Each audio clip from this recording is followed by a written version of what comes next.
Okay, last question में कुछ questions किए थे related with that long formula, number of equivalent के वेट बाय इक्विवेलेंट वेट, और फिर उसको डब्ल्यू की जगह जेड की पुट किए थे, क्यू की जगह पे आई टी पुट किए थे, फिर जेड की जगह पे ई बाई एफ पुट किए थे, फिर आई टी बाई 96500 आया था, फिर एन इंटू एक्स आया था, नंबर ऑफ फैराड आया था। तो वो सारा फार्मूला कर चुके थे, क्वेश्चन कर चुके हैं।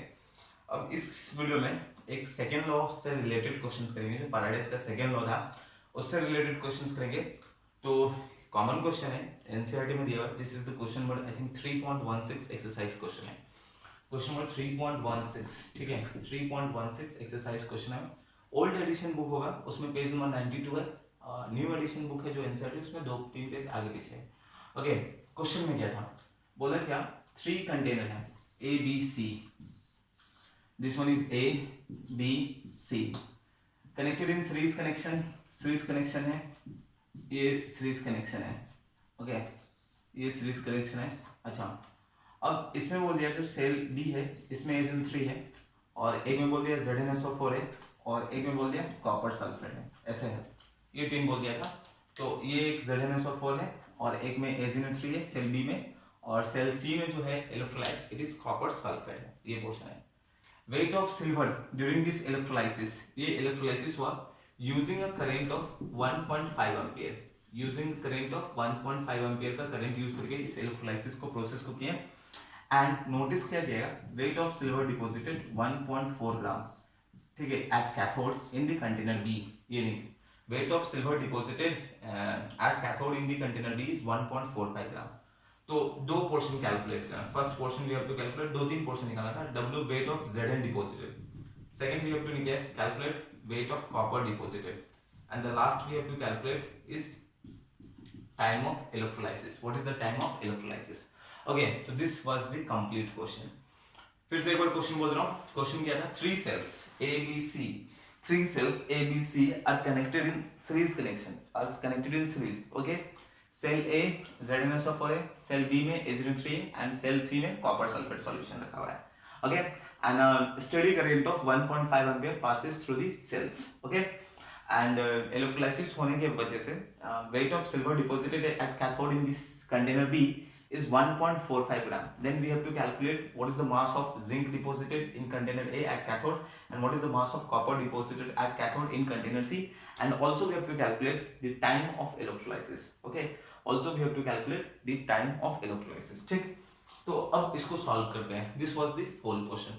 तो देखो क्वेश्चन में जो गिवन है उसको पहले प्रॉपर वे में लिख देंगे, सब लिख देंगे, एंड सॉल्व कैसे करेंगे। तो as we know that Faraday's का सेकेंड लॉ का फाइनल इक्वेशन मैंने लिखा था, वेट ऑफ वेट, इसका वेट बाय इसका इक्विवेलेंट वेट, इसका वेट बाय इसका इक्विवेलेंट वेट, इसका वेट बाय इसका इक्विवेलेंट वेट, वो रेशियो हमेशा इक्वल होता है when cells are connected in series, when 2 और more cells are connected in series then their weight by equivalent weight ratio हमेशा कांस्टेंट होता है। तो इसका जो वेट है, सपोज इसका WZn लेता हूं, तो इसका इक्विवेलेंट वेट आएगा EZn, इसका जो वेट है WAg है, तो इसका इक्विवेलेंट वेट, अच्छा एक काम करता हूं, WAg को इधर से हटा देता हूं, वेट ऑफ सिल्वर को यहाँ लिख देता हूँ, weight of Ag is 1.45 gram given है, ये WAg, ये EAg, and this is WCU ECU। Okay, अब सेकेंड लॉ के according WZn by EZn equals to WAg by में E of Ag equals to WCU by में E of CU, ये portion. Okay, अब equivalent weight सबका निकाल लेते हैं फर्स्ट। इक्विवेलेंट ZnSO4 सॉल्यूशन टूटेगा, तो ये टूटेगा Zn प्लस 2 SO4 2 माइनस, यहाँ पे इक्विवेलेंट वेट x फैक्टर 2 है, इक्विवेलेंट वेट इसका हो जाएगा, जिंक का एटॉमिक मास ऑलमोस्ट 66 के आसपास होता है, 65 पॉइंट समथिंग 35 या 65 पॉइंट समथिंग 50 ऐसे कुछ होता है।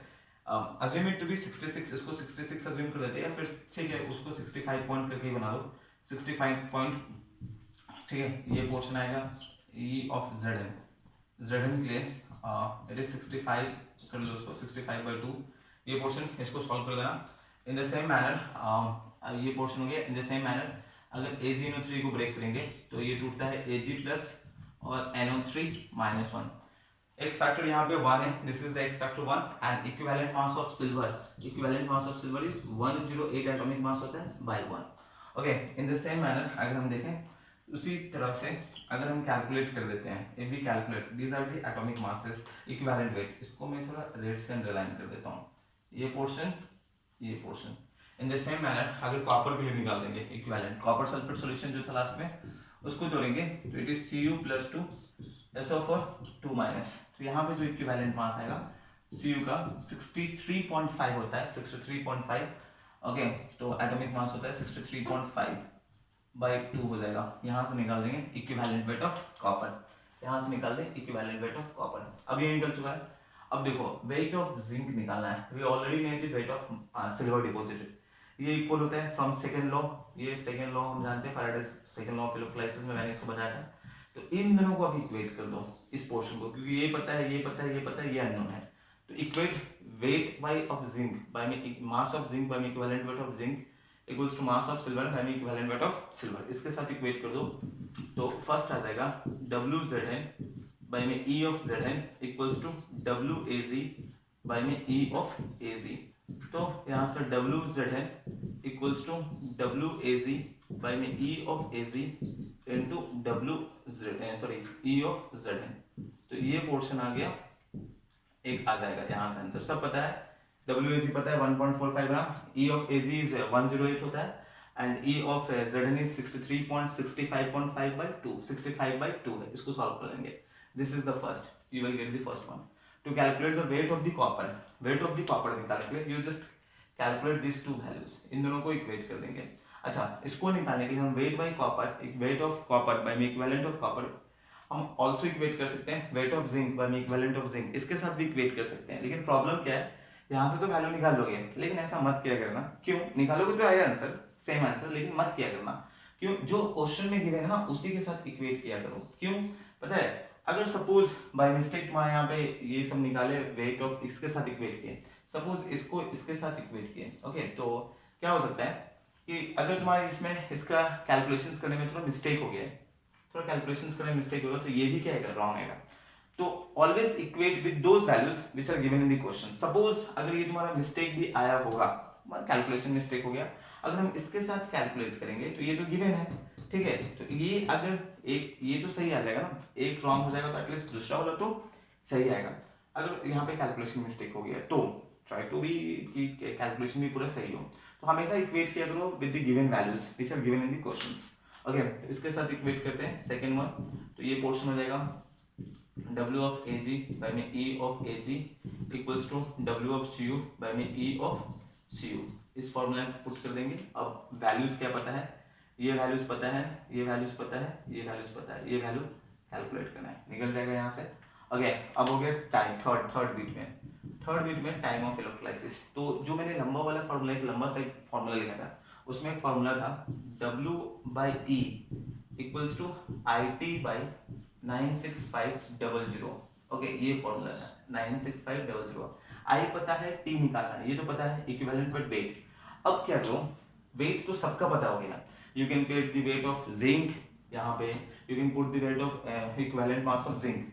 अब सुनो, अगर तुम जिंक भी पुट करोगे, जिंक का वेट और जिंक का मास और equivalent mass of zinc, then also time will come. Okay, अगर सिल्वर का पुट करोगे तो सिल्वर का मास एंड सिल्वर का इक्विवेलेंट मास, अगर कॉपर का पुट करोगे तो कॉपर का मास एंड कॉपर का इक्विवेलेंट मास, तीनों केस में टाइम सेम आएगा। बस ध्यान रखना है, मास जिसका लेंगे उसी का इक्विवेलेंट वेट लेंगे। लेकिन ऐसा नहीं कि मास ले लेंगे सिल्वर का, इक्विवेलेंट वेट ले लेंगे जिंक का, ऐसा नहीं।